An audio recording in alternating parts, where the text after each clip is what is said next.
Čínska ľudová republika, proste jedna Čína, Čínska ľudová republika a v rámci nej Tajvan ako provincia. To celý svet uznal vtedy. Takže pani proti všetkým týmto oficiálnym svetovým zmluvám pani japonská premiérka nemá dnes právo takto sa vyjadrovať.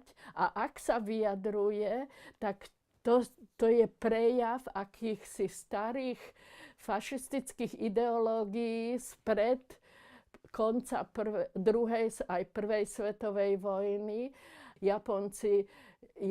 Práve Japonci, ktorí na konci druhej svetovej vojny spoznali, čo je to atomová bomba, tak práve tí musia mať čo najväčší záujem o udržanie mieru, aby už nikdy atomové zbranie na tejto planéte nedostali možnosti, lebo tu už ide o prežitie celej planéty a ľudstva.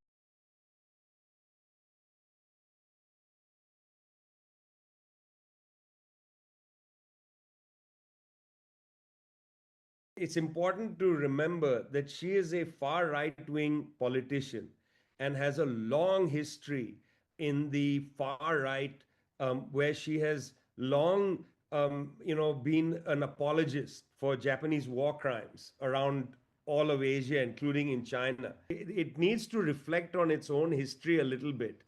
And the very fact that you have a prime minister who is an apologist for Japanese war crimes, who defends Japanese imperialism, and then makes a comment about Taiwan without ever having apologized or reckoned with. The UN should take action here, because this violates also the UN Charter. Having made a statement which is a direct threat to a country,